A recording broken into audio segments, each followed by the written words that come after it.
Hello and welcome to this episode of T-Tech.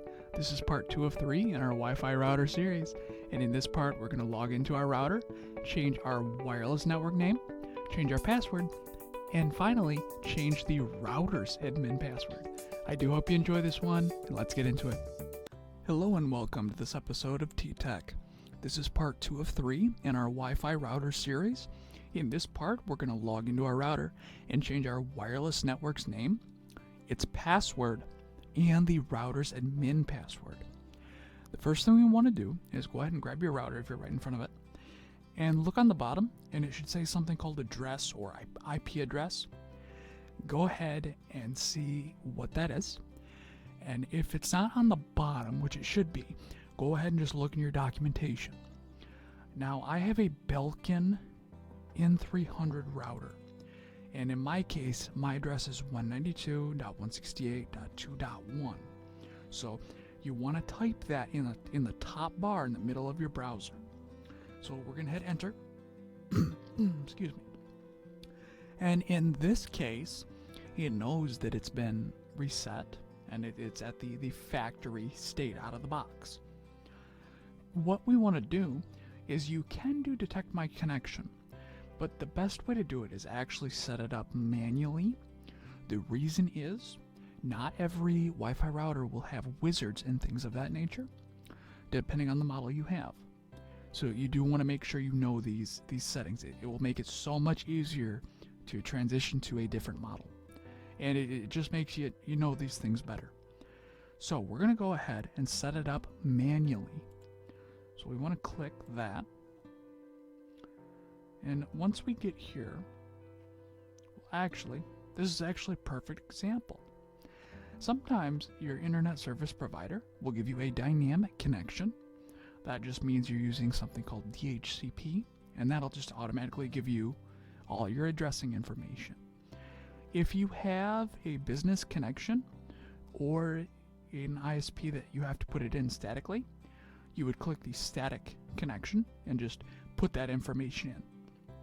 We're going to assume that we have a dynamic connection, which is most connections. Now, one more tip before we move on though. Sometimes with DSL, you do have to put in a username and password combination to make that connection work. And that's what you would select that there. But we're assuming a dynamic, so we're going to tap this. And as it says, we're asking your internet service provider for a connection. And it's going to take a few seconds.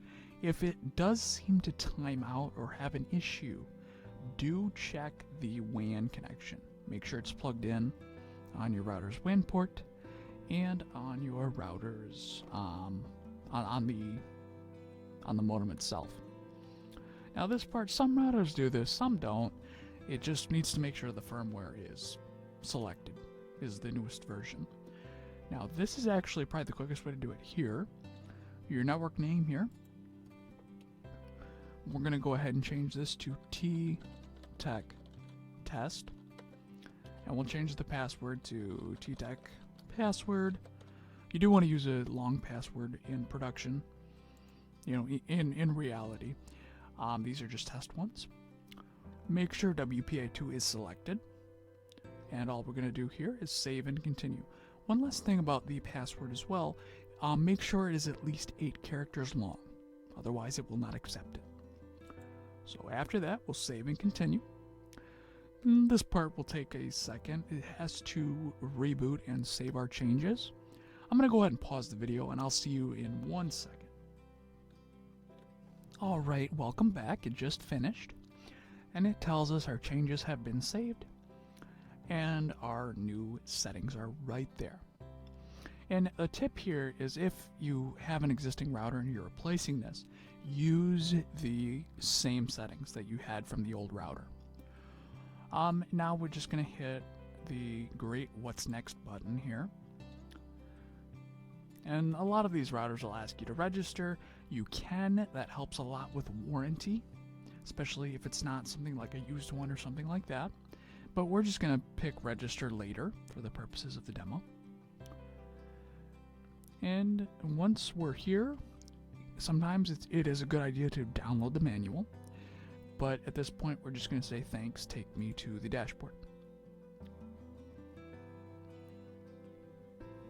Now, this is the most important part of your entire router. This is all the settings that make it work. So these are the settings that will affect your internet connection, your LAN connection, and your overall connection to the internet. But what we need to talk about under internet settings, this is those addresses I was talking about. This is all that information if you ever need it. Most times you don't have to worry about this, but if you have an issue when you call your internet service provider, they will sometimes ask you to log in and show them this information and things like that.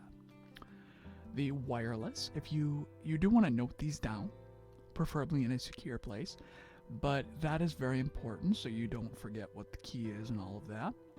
And again, the SSID T-Tech test in my lab here is what we would select on our Android phones or our computers, and the key is what you type in when it asks you for a password. And the LAN network is what you need if you ever want to log in, making sure it's that address that's shown.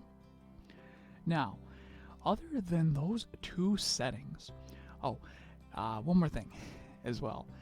If for some reason the wizard doesn't work or something goes wrong, you can just tap SSID here, the service set identifier, and here you can just type the name you need and save.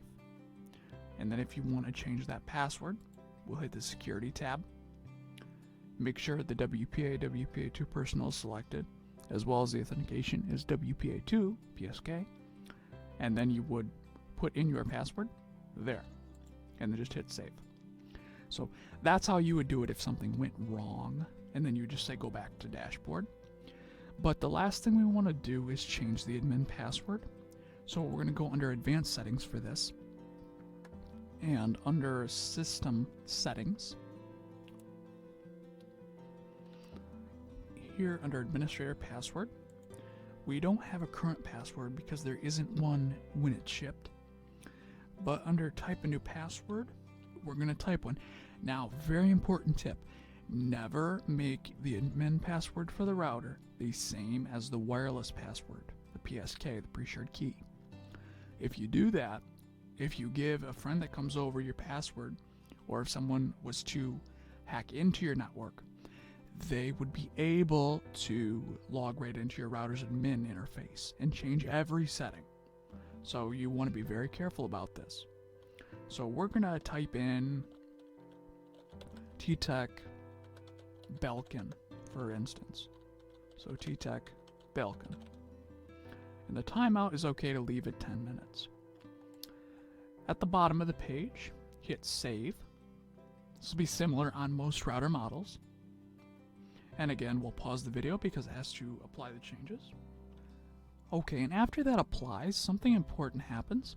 It takes us right back to the main screen of our router, and there is a padlock icon up on here, on Belkin routers at least. If we try to go down here and click on change our SSID again, it says please enter the password. Likewise, if we were to needing to change our security for our password, it doesn't work. So you can either unlock it up here, or you can, if we want to go to the network name again, just want to put in T-Tech Belkin and hit enter.